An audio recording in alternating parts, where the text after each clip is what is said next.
श्री साई नाथाय नमः। साथियों, कैसे हैं आप सब? आशा करती हूँ आप बहुत स्वस्थ होंगे, मस्त होंगे और बाबा के नाम जाप में व्यस्त होंगे। तो साथियों, बाबा के जो भक्त हैं वो साई चरित्र के बारे में बहुत अच्छे से जानते होंगे।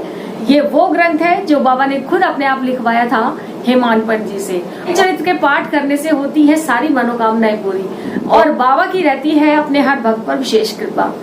चरित्र का डेली एक अध्याय का अध्ययन जरूर करना चाहिए और साई चरित्र हमारे जीवन के लिए बहुत जरूरी है क्योंकि ये बाबा का ही एक स्वरूप है। इस साई चरित्र में लिखी गई एक एक बात बाबा ने खुद अपने तरीके से लिखवाई है। तो अब जब आप इसको पढ़ते हैं तो आपकी जो भी संकट है, कष्ट है, वो सारे टल जाते हैं। अध्याय पढ़ना चाहिए अपनी इच्छा प्राप्ति के लिए। ठीक है, तो मैं आज आपको यही बताऊंगी कि कौन सा अध्याय करने से कौन से फल की प्राप्ति होती है। तो आप उसको अपने अनुसार, जैसे आपकी इच्छा है, जो आप चाहते हैं, उस अनुसार आप वो वाला अध्याय कंटिन्यू अपने जीवन में करें, ही आपकी वो सारी इच्छाएं पूरी होंगी। तो साथियों, अध्याय 2 पढ़ने से अगर आपकी बहुत समय से नौकरी नहीं लग रही है, नौकरी में कोई परेशानी आ रही है या मनचाही नौकरी आपको नहीं मिल रही है, तो आपको अध्याय 2 साई चरित्र के अध्याय 2 का पठन करना है। डेली इस अध्याय का बाबा के सामने बैठकर पूरे दिन में जब भी आपको समय मिले इस अध्याय का पठन करना है और ऐसा करने से आपकी बहुत जल्दी ही नौकरी लग जाएगी। अध्याय 6, इसको पढ़ने से क्या लाभ होगा? अगर आप अपना मकान बनाने की इच्छा रखते हैं, घर बनाने की इच्छा रखते हैं, कोई दुकान बनाने की इच्छा रखते हैं, तो आपको अध्याय 6 कंटिन्यू डेली बाबा के सामने बैठकर पढ़ना है। इससे आपको जमीन का, घर का लाभ होगा। अध्याय 7, अगर आप अध्याय 7 का कंटिन्यू पठन करेंगे तो आपको हर बीमारी से राहत मिलेगी। जो भी आपके जीवन में बीमारियां हैं, आपका स्वास्थ्य अच्छा नहीं रहता, तो उसमें आपको बहुत लाभ मिलेगा अध्याय 7 पढ़ने से। अध्याय 10 का अगर आप रोज डेली सोते समय पठन करेंगे तो आपको जो नींद न आने की बीमारी है उसमें आपको लाभ पहुंचेगा। अनिद्रा की जो बीमारी है, आपको नींद नहीं आती, बुरे सपने आते हैं, है ना, तो उस चीज में आपको बहुत लाभ मिलेगा। इसलिए आपको अध्याय 10 करना चाहिए बाबा के सामने बैठकर। खास तौर पर यह अध्याय आपको रात में पढ़ना चाहिए सोने से पहले। तो अध्याय 10 करेंगे तो आपको जो नींद की परेशानी है उससे छुटकारा मिलेगा। अध्याय 12 के पढ़ने से क्या लाभ होगा? अगर आप अध्याय रोज बाबा के सामने 12 पढ़ते हैं बैठकर, तो आपको कोर्ट कचहरी से मुक्ति मिलेगी। जो आपके कोर्ट में केस चल रहे हैं, मुकदमे चल रहे हैं और आप चाहते हैं कि आपको उससे राहत मिले, बाबा से प्रार्थना करनी है और अध्याय 12 आपको डेली पढ़ना है। अध्याय 13 पढ़ने से क्या होगा कि अगर आपको टीबी की बीमारी है या कोई ऐसी गंभीर बीमारी है तो उसमें आपको लाभ होगा। आप कंटिन्यू बाबा के सामने बैठकर 13वें अध्याय का पठन करिए। अध्याय 15, इसको पढ़ने से आपकी नौकरी में तरक्की होगी, आपको और नौकरी में बढ़ोतरी के नए नए अवसर मिलेंगे और जैसे कि तनख्वाह बढ़ना या अच्छी पोस्ट बढ़ना, इसमें आपको बढ़ोतरी मिलेगी अगर आप अध्याय 15 पढ़ते हैं तो। अध्याय 19 पढ़ने से क्या होगा कि अगर आपके अंदर दोष है कि आप किसी की बुराई करते हैं, किसी की निंदा करते हैं और आप अपनी इस आदत को बदलना चाहते हैं, तो बाबा के सामने बैठकर क्षमा याचना करते हुए आपको अध्याय 19 का अध्ययन डेली करना है। तो आपके जो भी दोष है ना, निंदा करने के जो आपके अंदर दोष हैं, वो सभी मिट जाएंगे और आप एक बेहतर इंसान बनेंगे।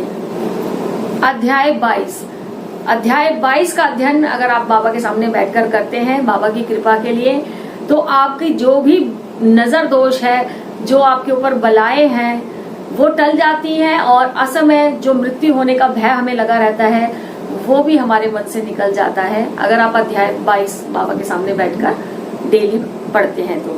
और अध्याय 28 पढ़ने से आपको सपने में बाबा के दर्शन हो सकते हैं। सच्चे मन से बाबा के सामने बैठकर अध्याय 28 का पठन करेंगे तो बाबा एक दिन आपको सपने में जरूर दर्शन देंगे। अध्याय 29 अगर आप पढ़ते हैं तो आपको धन का लाभ होगा और आपके जो पैसा है उसमें बढ़ोतरी होगी, बरकत रहेगी आपके घर में और बाबा का आपके ऊपर आशीर्वाद बना रहेगा। 31 पढ़ने से साथियों होगा कि जब हमारी मौत होगी, हमारी मौत के समय हमें बिल्कुल भी तकलीफ ना हो, साईं हमारे जो प्राण हैं वो आपके श्री चरणों में जाएं और हमें बाबा का ध्यान बना रहे, उसके लिए आपको 31वें अध्याय का पठन रोज करना चाहिए।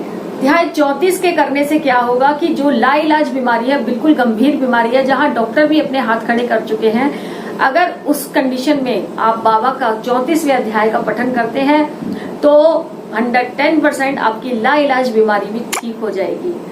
बस बाबा पे श्रद्धा सबूरी बनाएं, क्योंकि ऐसे समय में सब्र रखना बहुत ही कठिन होता है और विश्वास करना भी बहुत ज्यादा कठिन होता है। लेकिन बाबा पे सच्ची श्रद्धा और विश्वास रख के आप पठन करेंगे, आप 34वें अध्याय का डेली बाबा के सामने पठन करेंगे तो वो बीमारी भी ठीक हो जाएगी जो सबसे गंभीर होती है।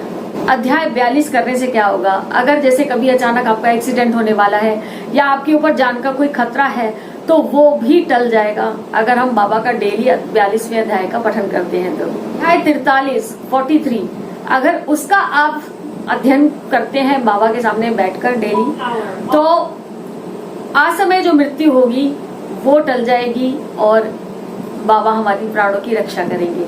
अध्याय 45 करने से होगा कि अगर आंखों की कोई भी आपको बीमारी है, आंखों से रिलेटेड कोई भी प्रॉब्लम है आपको, तो वो ठीक हो जाएगी अध्याय 45 करने से। बाबा के सभी अध्यायों में सभी फल की प्राप्ति के लिए लिखा गया है, तो आपको जैसा जो चीज चाहिए बाबा से उसका पठन आप करिए साईं चरित्र का, फिर देखिए आपके जीवन में कितना कमाल होता है। तो अगर आंखों से आपको कोई भी दिक्कत है, आपका कम सूजन है, दिखता नहीं है, कोई भी परेशानी है आंखों में, तो बाबा की 45 को आप पढ़ना शुरू करिए। पढ़ नहीं सकते तो सुनना शुरू करिए, फिर देखिए आंखों में कितना आपको लाभ मिलेगा। अध्याय 50 उसको करने से आपकी जो भी इच्छा है, सभी के लिए है ये, जो इच्छा है आपके पास मन में जो बहुत समय से पूरी नहीं हो रही है, अध्याय 50 करने से हर मनोकामना बाबा पूरी करते हैं। अध्याय 52 अगर 52 आप करते हैं 52, तो बाबा की कृपा आप पे हमेशा बनी रहती है, बाबा की छत्र छाया में आप हमेशा रहते हैं, कोई दुख कोई परेशानी आपको नहीं घेर पाएगी। अगर आप करते हैं अध्याय 53 जो लास्ट का है, आप डेली अगर उसका पठन करते हैं तो आप अपने इस जीवन में भी और परलोक में भी, मतलब लोक में और परलोक में भी आप गति पा सकते हैं, बाबा का सानिध्य पा सकते हैं, बाबा का साथ पा सकते हैं और बाबा के श्री चरणों में ही हमारे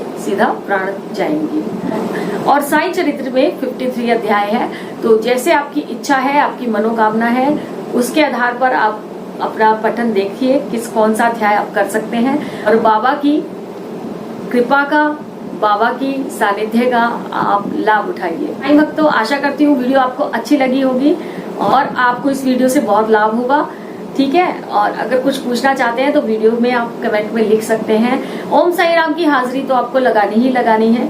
बाबा का नाम जितनी बार इस जिह्वा से लिए जाए उसको उतना ही पवित्र हमारा मन और तन हो जाता है। तो बाबा की कृपा पाने के लिए साईं चरित्र का पाठ आप अपने जीवन में उतार लीजिए, रोज करिए, जब समय मिले तब करिए, 1 करिए, 2 करिए, 3 करिए, जितना समय मिले साईं चरित्र के अध्याय पढ़िए और इधर उधर की बुराई से भी बचेंगे और बाबा की जो कृपा है उसका भी लाभ हमें मिलेगा। और साईं चरित्र तो वैसे भी हर साईं भक्त को जरूर पढ़ना चाहिए, ऐसा नहीं कि थर्सडे के दिन ही पढ़ना चाहिए, इसे रोज पढ़िए। बस आप बेड पे बैठकर मत पढ़िए, बाकी आप हाथ मुंह धोकर जैसे भी चाहे, बाबा का चित्र आपके सामने है तो भी ठीक है, नहीं है तो भी ठीक है, लेकिन आप अपने अध्याय पे फोकस करिए, बाबा के श्री चरणों पे फोकस करिए और फिर देखिए बाबा की कृपा आप पे कैसी होती है। साथियों, जैसा कि गर्मी बहुत ज्यादा पड़ रही है तो अपना ख्याल रखिए, अपनी फैमिली का ख्याल रखिए और बाबा के श्री चरणों में अपना जीवन समर्पित करिए। चलिए साईं भक्तों, मिलते हैं दूसरी वीडियो में, तब तक ओम साईं राम, जय साईं राम।